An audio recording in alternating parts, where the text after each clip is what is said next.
यात्राएं रास्ते नहीं बदलती, वे यात्री बदल देती हैं। कैलाश की यात्रा भी ऐसी ही है, जहां हर पड़ाव भीतर की एक परत खोलता है।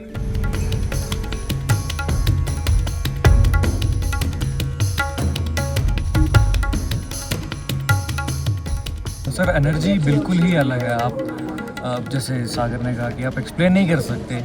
आपके अंदर चाहे कितना भी घमंड हो, कितना ही आपके अंदर एरोगेंस हो, आप चाहे कुछ भी हो, आप नेचर से ऊपर कभी नहीं हो सकते। यह केवल हिमालय की यात्रा नहीं है, यह उस मनुष्य की यात्रा है जो अपने भीतर कुछ छोड़ने और कुछ नया लेकर लौटने निकला है।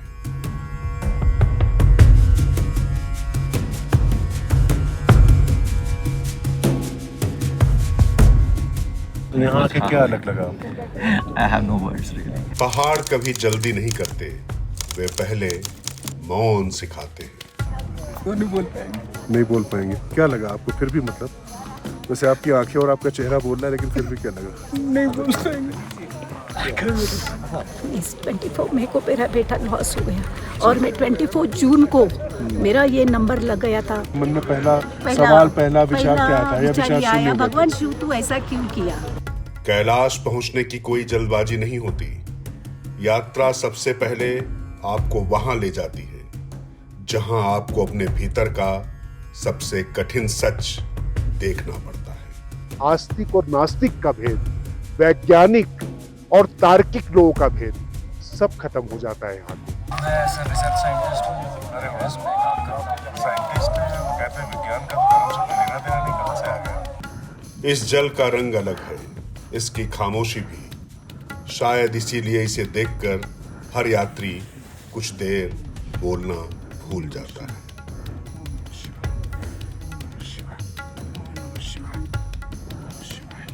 महादेव की बड़ी कृपा हो गई।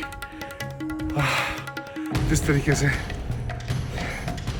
जाना पड़ा, थोड़ा दलदल था, लेकिन अब महादेव के पास तक जाने का रास्ता इतना आसान है।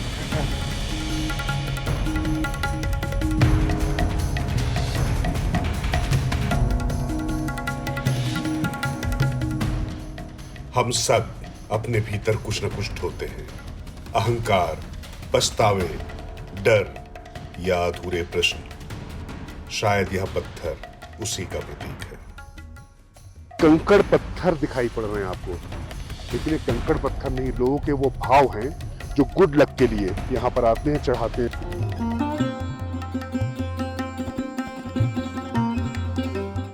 रास्ता बदल चुका था, लेकिन असली यात्रा अभी शुरू हुई थी।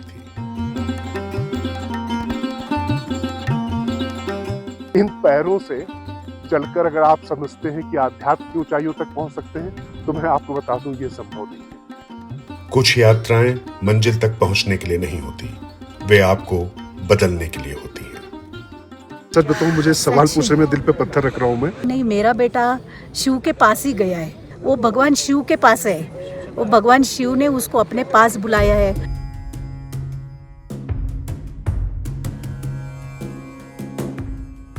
हिमालय, जहां हर पर्वत की अपनी एक कथा है, लेकिन एक कथा ऐसी भी है जो शक्ति की भी है, भक्ति की भी और अहंकार की भी। या वही धरती है जहां रावण ने तप किया, और यही वह भूमि भी जहां उसका अहंकार इतिहास बन गया।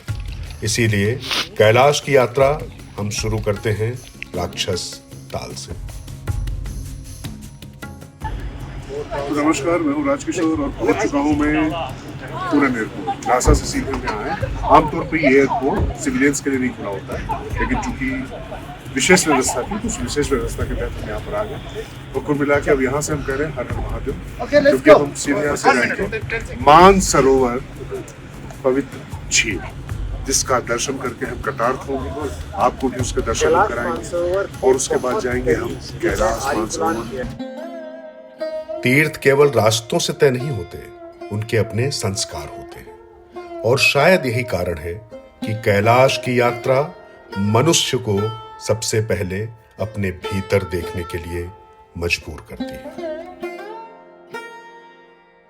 मुस्सा पंडित, मुस्सा ज्ञानी, ना कोई दूजा है। मैंने अपने शीशों को काट काट कर शिव को पूजा है। ये है रावण का उवाच, और ये है मेरे पीछे जिसको कहते हैं रावण ताल या राक्षस ताल, जहां पर रावण ने अपनी अप्रतिम तपस्या की। शिव का सबसे बड़ा भक्त जिसने अपने शीशों को काट काट कर दशानन की उपाधि पाई, और कैलाश पर्वत हम अभी बादलों के पूरा जो चूंकि आसमान आच्छादित है तो दिखा नहीं पा रहे हैं, वरना हम उसको भी यहां से दिखाते। तो मानसरोवर और कैलाश की यात्रा से पहले हम आए यहाँ पर राक्षस ताल में, और हमने सोचा भी कि इससे बेहतरीन जगह कोई हो नहीं सकती थी इस यात्रा के लिए, क्योंकि तमस यानी जो आपके अंदर का अंधकार है, जो आपके अंदर का अहंकार है, उस अहंकार को अगर जीत कर आप तप नहीं कर पाते हैं, भक्ति से विभोर नहीं हो पाते हैं, तो ऐसी उपासना का बहुत महत्व नहीं रह जाता है। निश्चित तौर पर रावण ने जो किया यहाँ पर, अभी भी वैसे मैं आपको बता दूं कि जितना हिंदुओं में सनातनों में पूज्य है मानसरोवर और कैलाश, तिब्बतियों के लिए दोनों ही बहुत होली है। और खास बात है कि यहाँ पर रावण की भी जो अपनी उपासना है, जो तप है, उसकी भी आभा यहाँ पर दिखाई पड़ती। खास बात है राक्षस ताल बहुत बेचैन है, बड़ा अधीर रहता है, इसकी अधीरता लगातार बनी रहती है, इसमें आवाजें आती रहती हैं। जटाटवी गलत जलम प्रवाह पावित स्थले गले लंब लंबिताम भुजंग तुंग मालिके।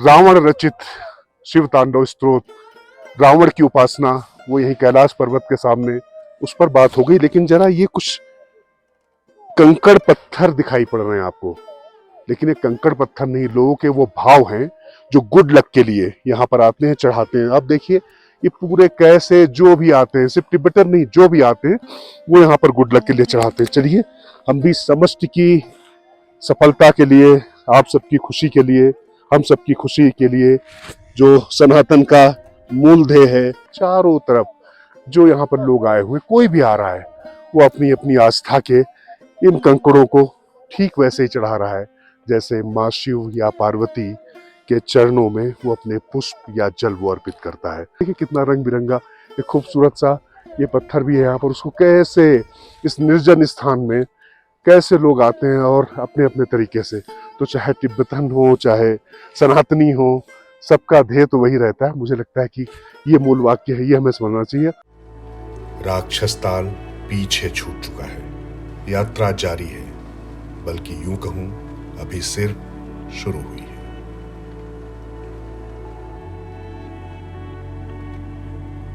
राक्षस ताल की रहस्यमय नीरवता के ठीक पास एक बिल्कुल अलग संसार है, मान सरोवर। भारतीय परंपरा में मान्यता है कि सृष्टिकर्ता ब्रह्मा ने पहले अपने मानस में इस सरोवर की कल्पना की, फिर वह पृथ्वी पर प्रकट हुआ, इसीलिए इसका नाम पड़ा मान सरोवर, यानी मन से जन्मा सरोवर। हिमगिर के उत्तुंग शिखर पर जहां विराजे शिव अविनाशी, महान सरोवर के निर्मल जल में तरती जिनकी प्रतिछाया सी, शांत एकांत अगम्य अगोचर, जहां देवों का पावन धाम। उस अविनाशी महादेव को बारंबार मेरा प्रणाम। जब यहाँ पर आया तो शब्दों को याद रखना बड़ा मुश्किल है। पूरी तरीके से यहाँ के वातावरण से एकात्म होता हुआ खुद को प्रतीत हुआ, सुनता रहता था, लेकिन ये अनुभूति जो है ना, ये ठीक वैसी ही है कि जब तक आप यहाँ आएंगे नहीं, जब तक जानेंगे नहीं, तब तक नहीं पता चलेगा। अब ये मानसरोवर यानी जो ब्रह्मा के मन से इसकी उत्पत्ति हुई, यहाँ पर राम जब विश्वामित्र के साथ आए तो रामायण में उल्लेख मिलता है, तो वो इसको चेतना का प्रतीक बताते हैं। अब जरा आप समझिए कि ये मानसरोवर जो ब्रह्मा के मन से उत्पत्ति, और वहां कैलाशपति महादेव मां पार्वती के साथ विद्यमान। अब ये जो अलौकिक अद्भुत तिब्बत के अंदर जो ये दृश्य है, इसके लिए जब हम इतना लंबा सफर करके आए, कई बार सांसें फूल रही थी, कई बार किसी का सिर दर्द कर रहा है, किसी को ऑक्सीजन लगानी पड़ रही है, किसी को चक्कर आ रहे हैं। अभी भी मैं बोल रहा हूँ तो यहाँ पर हवा पतली है, मतलब ऑक्सीजन कम है, तो अपने आप में वो एक साधना है।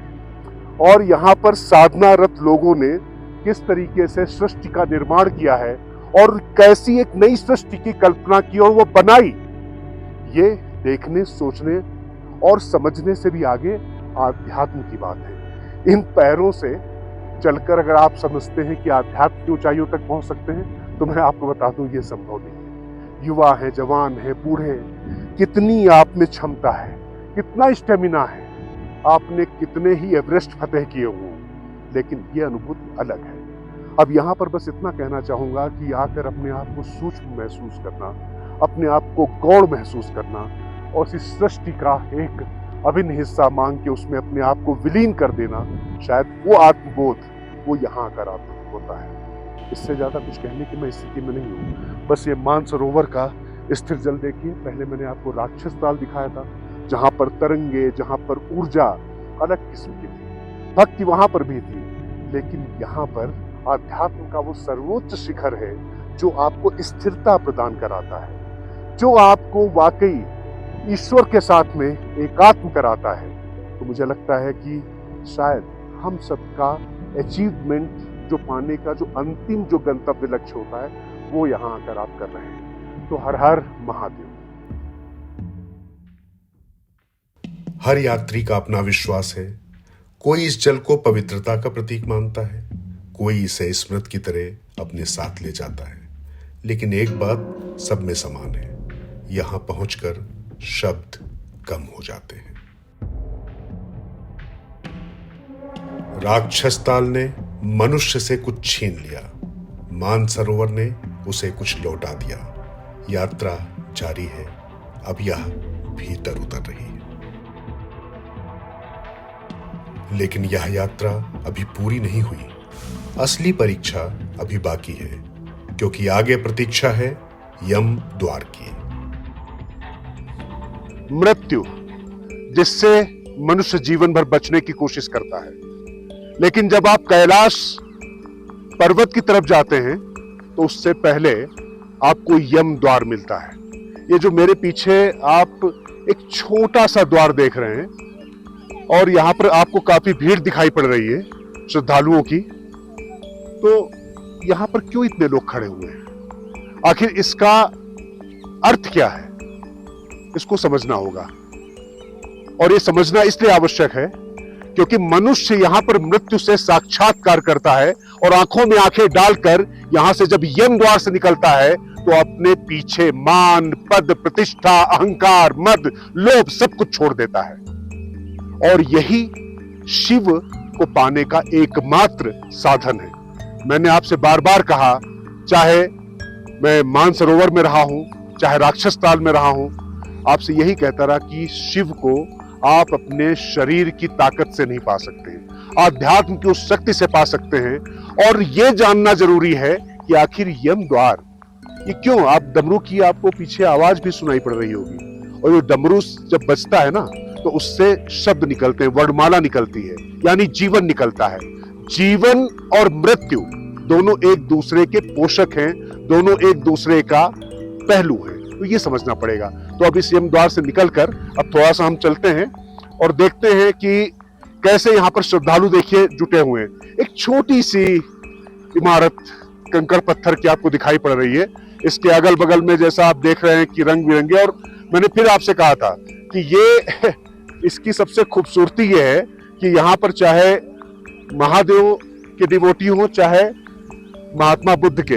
अभी क्या हुआ कि एक पत्थर पर हम खड़े हो गए तो पत्थर पर तुरंत लोगों ने कहा कि नहीं, यहाँ पर ओम नमः शिवाय लिखा हुआ है। तो यहाँ कंकर कंकर शंकर है, इसको समझिए। और जब हम यहाँ पर चल रहे हैं तो वो अपने आप में हमको भस्मीभूत कर रहे हैं, और हम एक तरीके से जब यम द्वार आए हैं तो ये कोशिश कर रहे हैं कि तमाम जो पीछे की चीजें हैं, वो जो बैगेज है, वो यहाँ हम छोड़ कर जाएं।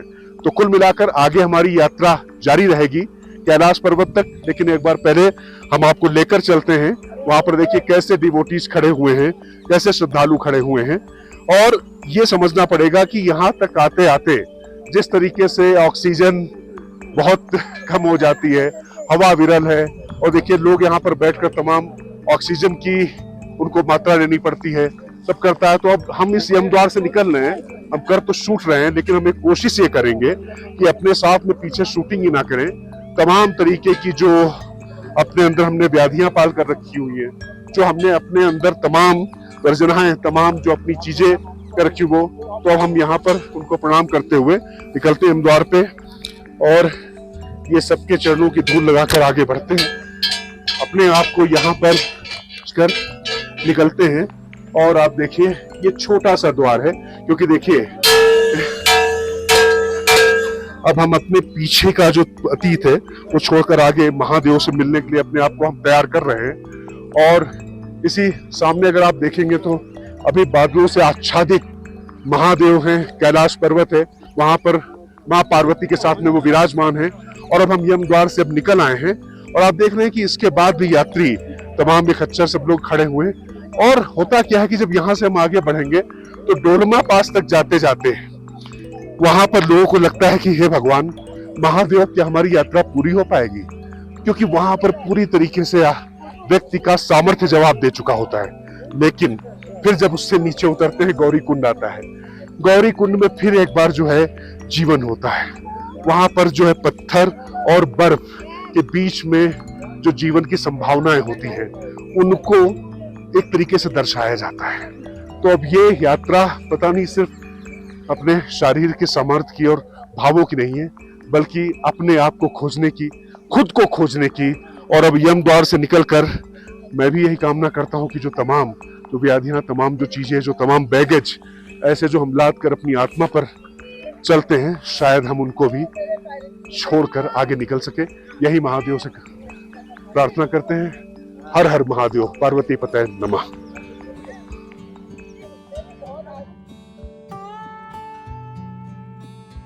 हर तीर्थ की एक दहलीज होती है। कैलाश की दहलीज यम द्वार है। यहां से आगे सड़क खत्म नहीं होती, लेकिन सुविधा समाप्त हो जाती है। अब यात्रा शरीर से कम, संकल्प से अधिक चलती है।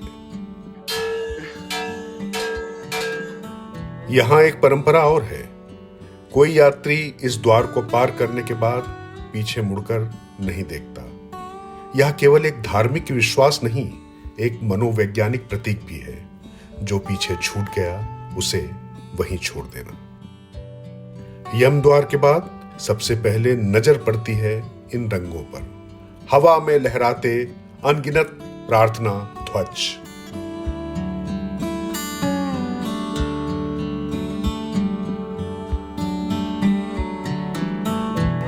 यम द्वार से पहले जब हम ये रंग बिरंगी, जब हमने ये कुछ तस्वीरें देखी थी, इसमें कुछ लिखा हुआ है और 5 रंग आप देख रहे हैं। इसमें नीला है, सफेद है, पीला है, हरा है।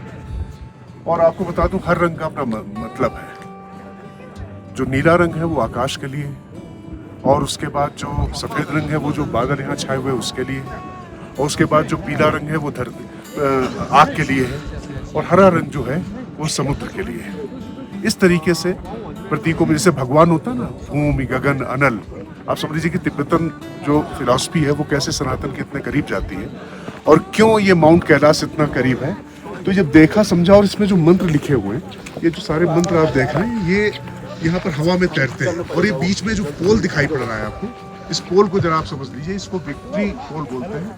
मतलब ये एक तरीके से जैसे अशोक स्तंभ है हमारे यहाँ पीछे का स्तंभ का, उसी तरीके से आप इसकी तुलना कर सकते हैं। और हर बार जो है अप्रैल में यहाँ पर लोग आते हैं और बुद्धिस्ट यहाँ पर आकर इस तरीके से सजावट करते हैं, अपनी जो आस्थाओं को इन रंगों के माध्यम से यहाँ पर अर्पित करते हैं। और कुल मिलाकर मैंने कहा ना कि बाबा तो सबके हैं, तो माउंट कैलाश के लिए जब लोग जा रहे हैं तो उसमें क्या तिब्बतन, क्या जैन, क्या हिंदू समग्र संसार उसमें समाया हुआ है। और ये रंग उसी आस्था, उसी संस्कृति और उसी मानवता के प्रतीक हैं। तो हमें लगा कि ये भी आपको देखना चाहिए।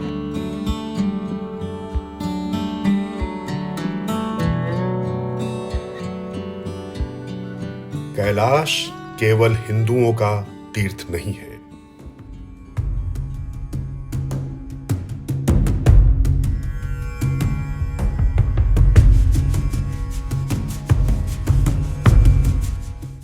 बौद्ध परंपरा में इसे कांग रिनपोछे कहा जाता है, जैन परंपरा मानती है कि प्रथम तीर्थंकर ऋषभ देव ने यही निर्वाण प्राप्त किया और बौद्ध परंपरा इसे अपनी सबसे पवित्र भूमि मानती है।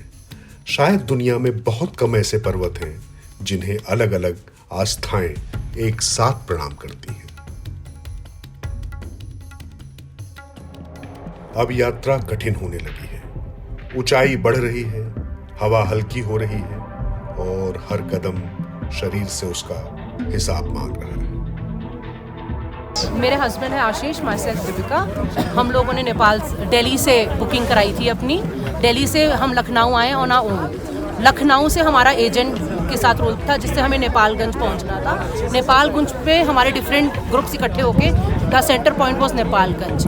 वहाँ से हमारा सारा ग्रुप चला है जो कि वहाँ से फ़्लाइट था, चार्टर्ड फ्लाइट टू सिमिकोट। वहाँ पे हमको स्टे कराया। वहाँ से हेलीकॉप्टर था जहाँ वहाँ पे हमें स्टे कराया होम स्टे में सिमिकोट में। वहाँ से हेलीकॉप्टर राइड थी टू हिल्सा में हमने बॉर्डर चेंज किया है।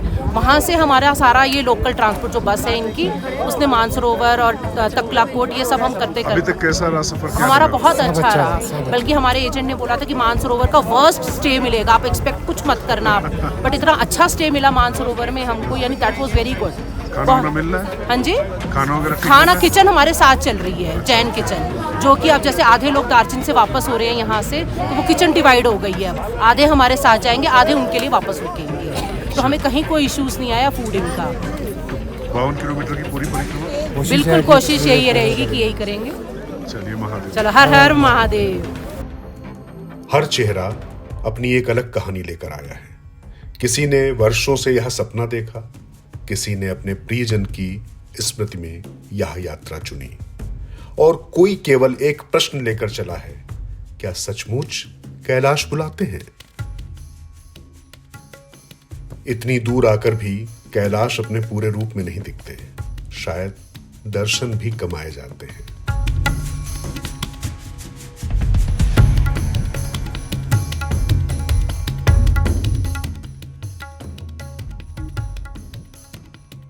यमद्वार पीछे छूट चुका है। अब कोई औपचारिक शुरुआत नहीं। यहां से हर कदम कैलाश की ओर नहीं, अपने भीतर की ओर बढ़ता है।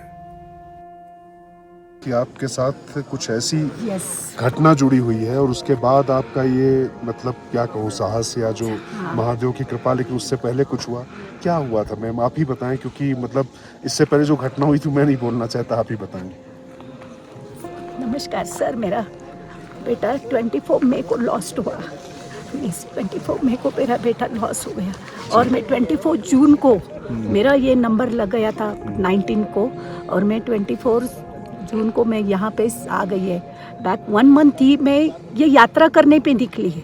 ये यात्रा कोई मेरी मन की इच्छा है ऐसे नहीं, लेकिन ये यात्रा करने के टाइम मेरे बेटे की आत्मा को भी शांति मिली। ये मेरे बेटे का भी नंबर लगा था इस यात्रा में, मीन्स हम लोग का दोनों का भी नंबर चॉइस हुआ था। और वो 24 मई को लॉस्ट हो गया था। उसको सडनली ट्रेन एक्सीडेंट में वो ये हो गया था, दुर्घटना हुई थी उसकी। क्या करते थे वो? ITP TCS में जॉब करता था वो इसमें, और मैं भी गवर्नमेंट सर्वेंट हूँ, मैं भी गवर्नमेंट जॉब करती हूँ। और 24 मई को उसका मीन्स सडनली उसका लॉस हो गई थी वो, कि आई डोंट नो। जब आप पुत्र के बगैर यहाँ पर आई, हाँ, उसके बाद यहाँ आकर महादेव के जब शरण में आप पहुँची है तो किस तरीके की अनुभूति थी और कैसा लगा? सच बताऊँ, मुझे सवाल पूछ रहे, मैं दिल पे पत्थर रख रहा हूँ मैं, लेकिन मैं क्या करूँ। जी, इसमें सच्ची में बोलती हूँ, मैं यहाँ पे आके मैं मेरी यहाँ पे जो मेरी बेटे को आत्मा की शांति के लिए मैं इधर आने के बाद में मुझे ऐसा लगा कि नहीं, मेरा बेटा शिव के पास ही गया है। क्योंकि 24 मई को मेरा बेटा लॉस हो गया, 24 जून को मैं यहाँ पे आई और सडनली 15 दिन में, 1.25 महीना भी नहीं हो सकता है, उसके बाद भी मैं यहाँ पे आके मैं भगवान के पास आई हूँ। और मेरा बेटा भी मेरे पास ही है, वो भगवान शिव के पास है। वो भगवान शिव ने उसको अपने पास बुलाया है और मैं आज उसका पूरी तरह से मैं मीन्स ऐसा, आज मानसरोवर के यहाँ पे हमने हवन किया, वहाँ पे पूरी उसकी श्रद्धांजलि दे दी मैंने। यहाँ पे हमारा हवन भी हुआ, यहाँ पे श्रद्धांजलि भी हुई। और दूसरी बात ये हुई कि ये मेरा बेटा लॉस हो गया, लेकिन वो यात्रा करने के टाइम में मैं एक सवाल पूछूं, महादेव से आपको शिकायत नहीं है कि आपका युवावस्था में पुत्र आपसे वापस छीन लिया? देखो अभी मेरा पुत्र छीन लिया मेरा बेटे को, छोटा बाबा 8 महीने का, और फिर भी हम लोग यहाँ पे आए। वो भगवान शिव का था, वो भगवान शिव ने उसको ले लिया। मैं तो यही मानती जब हूँ। शिव के दर्शन हुए आपके, Yes. तब क्या आपके मन में पहला सवाल, पहला विचार क्या था, या विचार शून्य आया हो गया? भगवान शिव तू ऐसा क्यों किया? लेकिन मेरा बेटा पहले से ही वो भगवान शिव का ही ये था। तो जब महादेव के दर्शन हुए तो कैसा लगा? अद्भुत, वो नहीं बता पाएंगे। अवर्णनीय है। नहीं, वो नहीं बोल पाएंगे। नहीं बोल पाएंगे। क्या लगा आपको फिर भी, मतलब वैसे आपकी आंखें और आपका चेहरा बोल रहा है, लेकिन फिर भी क्या लगा? नहीं बोल पाएंगे। ये तो खुद का पर्सनल जर्नी है, तो वहाँ स्वयं जाके का जर्नी है। इसको कौन वर्णन कर सकता है? महादेव को वर्णन नहीं कर सकते। वो सत्यम शिवम सुंदरम है। आप अपने अंतर मन का सत्य लेके ही उनके पास पहुंच सकते हो, क्योंकि वही बुलावा भेजते हैं, क्योंकि सबका सिलेक्शन नहीं होता है। जो महादेव जो बुलाते हैं वही आ सकता है, असत्य के साथ ही आ सकता है। और जिसने भी थोड़ा सा भी असत्य किया उसके पूर्ण नहीं होते, उसकी परिक्रमा जो है वो पूर्ण नहीं होती। चलिए मैम, इसके बाद मुझे लगता नहीं कि जो आपके भाव आए हैं, और मुझे लगता है कि इसके बाद मेरे पास भी कोई प्रश्न नहीं बचते हैं। तो मैं देखिए, कुल मिला के उन्होंने बताया कि, और कई बार क्या होता है कि जब शब्द शून्य हो जाते हैं ना, तो आप समझ लीजिए कि कुछ जो अबोला है वो इतना अनंत और इतना मजबूत हो जाता है और इतने गहरा हो जाता है कि उसको पढ़ना बहुत मुश्किल हो जाता है। अपने लिए तो नहीं आया, मैं अपनी मदर के लिए लेके आया। अच्छा। ये मेले ट्रिप ने मैं इन्हीं के लिए नहीं लाए तो आप थे, लेकिन आपको कुछ बोनस मिला? आपको मजा आया कि नहीं आया? आनंद आया? कुछ आध्यात्मिक अनुभूति हुई? सर मेरी उम्र तो बहुत वो है 30 साल, तो मुझे तो नहीं लगता मेरी आध्यात्मिक में इतना समझ सकता हूँ। जी जी। पर अपनी माता को करा के मुझे बहुत प्रसन्न लगा। चलिए ठीक है, अगर माँ की प्रसन्नता के लिए कर रहे हैं तो तीनों लोग वैसे ही आपके चरणों में, कोई खास बात नहीं है। कुछ यात्राएं इच्छाओं से शुरू होती हैं, कुछ अधूरे वादों से, और कुछ किसी ऐसे व्यक्ति के लिए पूरी की जाती हैं जो अब साथ नहीं है। हर हर महादेव। तो अंततः मानसरोवर, राक्षसताल और सारी यात्रा करने के बाद अब हम निकल चुके हैं कैलाशपति के दर्शनों के लिए। पहले कैलाशपति के दर्शन करिए। पीछे ये देखिए, अभी बादलों से आच्छादित है, लेकिन कुल मिला के वो दर्शन दे रहे हैं। किसी को त्रिकुंड दिखाई पड़ते हैं, किसी को शिव पार्वती दिखाई पड़ते हैं, किसी को त्रिशूल दिखाई पड़ता है, किसी को हनुमान दिखाई पड़ते हैं, किसी को गणेश दिखाई पड़ते हैं। कुल मिला के जो शिव परिवार है, चूंकि सब कुछ शिव है, वो सबको दिखाई पड़ता है। लेकिन मैं आपको बताऊं, असली बात यह है कि यहाँ पर जितने श्रद्धालु आए हुए हैं, वो सिर्फ इस एक झलक के लिए अपने जीवन के अंतिम सांस तक इंतजार करते हैं। इस लिहाज से मैं अपने आप को सौभाग्यशाली मान सकता हूँ, और जो दर्शन कर पा रहे हैं उनको भी सौभाग्यशाली मानना चाहिए। तो कहते हैं ना, कर्पूर गौरम करुणावतारम संसार सारम भुजगेंद्रहारम सदा वसंतम हृदयारविंदे भवम भवानी सहितम नमामि। तो इसी भाव के साथ में हम आगे जा रहे हैं। बहुत सी कहानियां हैं, बहुत से किस्से हैं, बहुत सी किंवदंतियां हैं, तमाम वैज्ञानिक तथ्य हैं। शिव की यात्रा में तमाम जो वैज्ञानिक हैं वो भी अपने आप को भूल जाते हैं, खो चुके हैं। माउंट एवरेस्ट से ऊंचाई में कैलाश पर्वत कम है, लेकिन उसके बाद भी इसके ऊपर इस पर फतेह प्राप्त करना अभी तक किसी को नसीब नहीं हुआ। जो पहुंचे यहाँ पर वो अपने ध्यान की मुद्रा में पहुंचे, वो सिर्फ अपनी शारीरिक जिजीविषा की वजह से और श्रम की वजह से, अपने स्टेमिना की वजह से नहीं पहुंचे। बहरहाल हम रास्ते में आपको और भी दर्शन कराते रहेंगे, पर इतना जरूर कह सकते हैं कि ना इस पर्वत के ऊपर से कोई जहाज उड़ सकता है, ना वहां पर कोई पहुंच सकता है, और ना कोई यहाँ ट्रैकिंग कर सकता है। पूरी तरीके से सब यहाँ पर प्रतिबंधित है। लेकिन एक बात मैं आपको बता दूं, जो दृश्य है ना, उसको देखकर सभी यहाँ अभिभूत होते हैं, और आस्तिक और नास्तिक का भेद, वैज्ञानिक और तार्किक लोगों का भेद सब खत्म हो जाता है यहाँ के। शायद यही शिव की महिमा है, यही शिव की शक्ति है, और शायद यही सत्य है। तो अमर उजाला के साथ आप बने रहिए।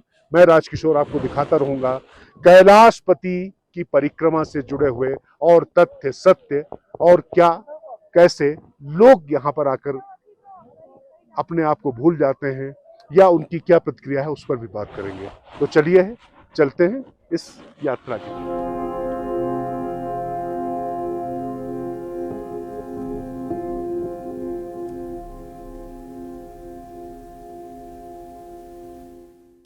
यहीं कहीं डोलमा पास है इस पूरी यात्रा का सबसे कठिन पड़ाव।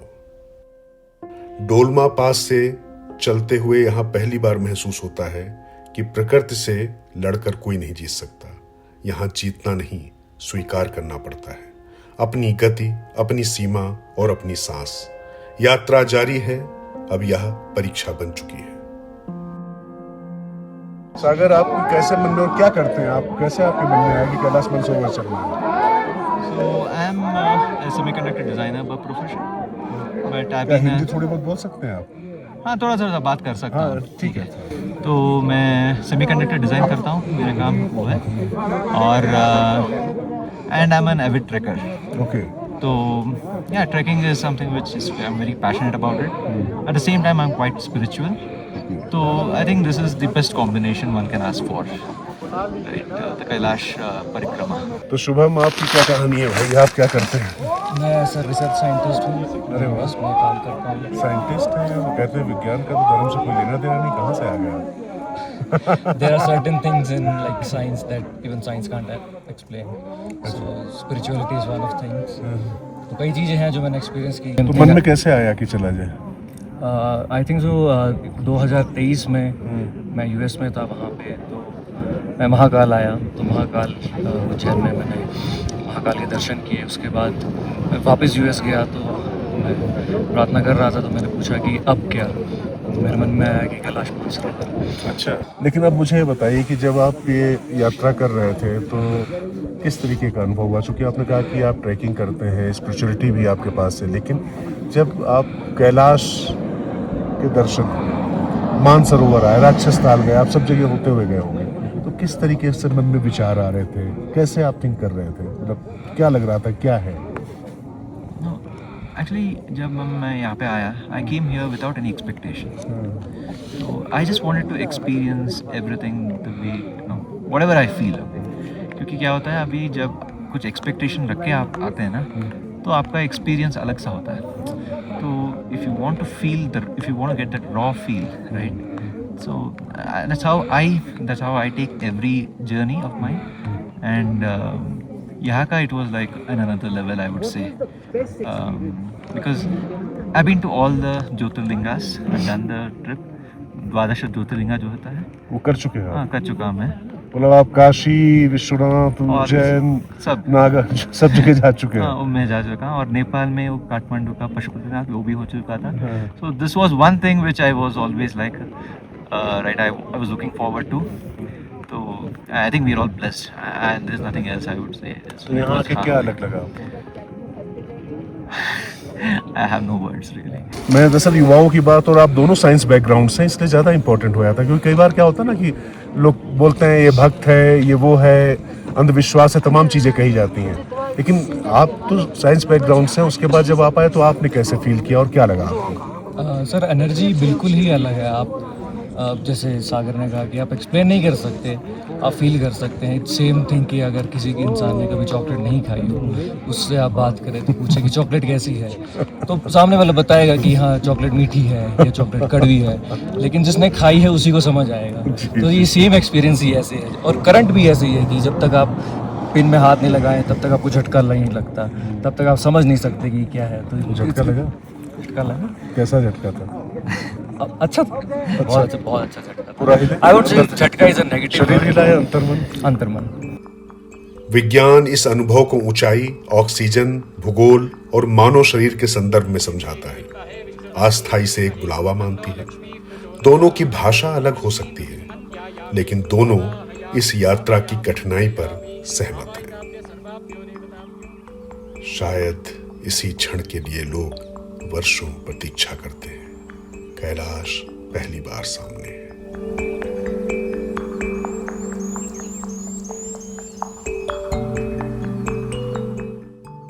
दर्शन हो चुके थे, लेकिन यात्रा अभी समाप्त नहीं हुई थी, क्योंकि कैलाश केवल दिखाई देने के लिए नहीं है, उन्हें समझना भी पड़ता है।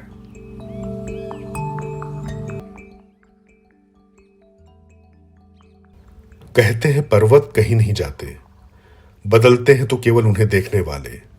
शायद इसीलिए हजारों वर्षों से कैलाश वही है और बदल कर लौटता है हर यात्री।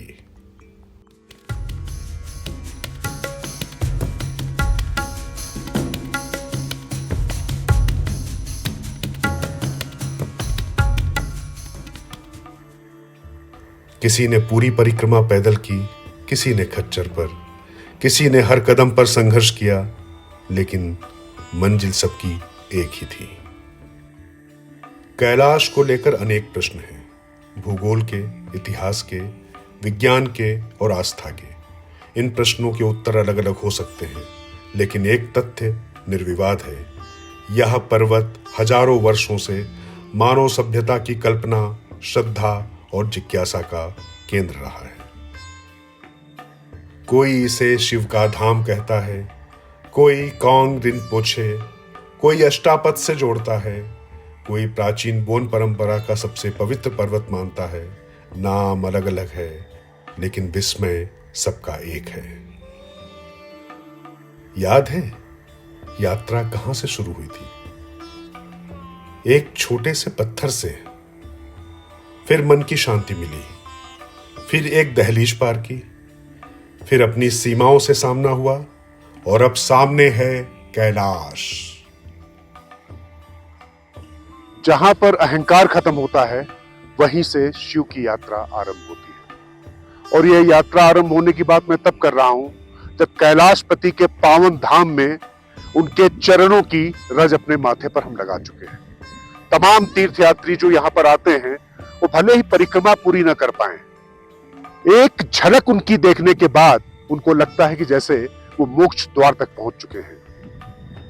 परम सौभाग्य मानते हैं जब उनको सेवा का अवसर मिलता है और बस उनको लगता है कि उनकी आंखों के सामने से वो कैलाशपति, जहां पर मां पार्वती के साथ साक्षात शंकर विराजमान हैं, और जब वो एक उनको पर्वत दिखाई पड़ता है तो वो पर्वत नहीं होता है, वो साक्षात महादेव उनके सामने प्रकट स्वरूप में होते हैं। तो इस यात्रा में हमने आपको दिखाया, हमने तिब्बत की मोनेस्ट्री भी दिखाई, हमने आपको पोटाला पैलेस भी दिखाया, यमद्वार भी दिखाया, राक्षस ताल भी दिखाया, कैलाश से पहले मानसरोवर के भी दर्शन कराए। और मैं अब ये कहूं कि अब जब मैं यात्रा समाप्त नहीं होती है, तो ऐसी यात्रा है जो अनवरत चलती रहती है, अनंत काल तक चलती रहती है। तो महादेव तो कालातीत हैं। तो बस मैं इतना कहूंगा कि यहाँ आने के बाद बहुत कुछ कवर किया, बहुत सी व्यवस्थाओं को लेकर तमाम सिल्वर लाइनिंग थी। जिस तरीके से यहाँ पर यात्रियों के लिए व्यवस्था की चाइनीज गवर्नमेंट ने, भारत सरकार भी किस तरीके से आगे आकर यात्रियों की सुविधा हो सके उसको लेकर कोऑर्डिनेशन कर रही है। ये सब स्टोरीज हमने यात्रियों से भी बहुत सी बातें की, और आपने देखा होगा जब वो बातें कर रहे थे तो उनकी आंखों में वो आंसू थे। वो अश्रु सिर्फ इस बात कर रही थे कि उनको कुछ हासिल हो गया है। दरअसल जब वो यहाँ से लौट रहे हैं तो आप मानकर चलिए, यहाँ से कोई कुछ लेकर नहीं जाता है, सब कुछ छोड़कर जाता है। अहंकार छोड़कर जाता है, लोभ छोड़कर जाता है, काम छोड़कर जाता है, क्रोध छोड़कर जाता है। तो इसलिए मैंने कहा ना कि शिव को पाने की ये यात्रा का एक आरंभ बिंदु है, जो कैलाशपति के चरणों पर यहाँ पर हम प्रणाम करके यहीं पर फिलहाल आगे की अपनी यात्रा शुरू करते हैं। प्रणाम। कैलाश तक पहुंचना हर किसी के लिए संभव नहीं होता, लेकिन शायद हर मनुष्य अपने भीतर एक राक्षस ताल, एक मानसरोवर, एक यमद्वार और एक कैलाश लेकर चलता है। प्रश्न केवल इतना है, क्या हम कभी उस यात्रा पर निकलते हैं?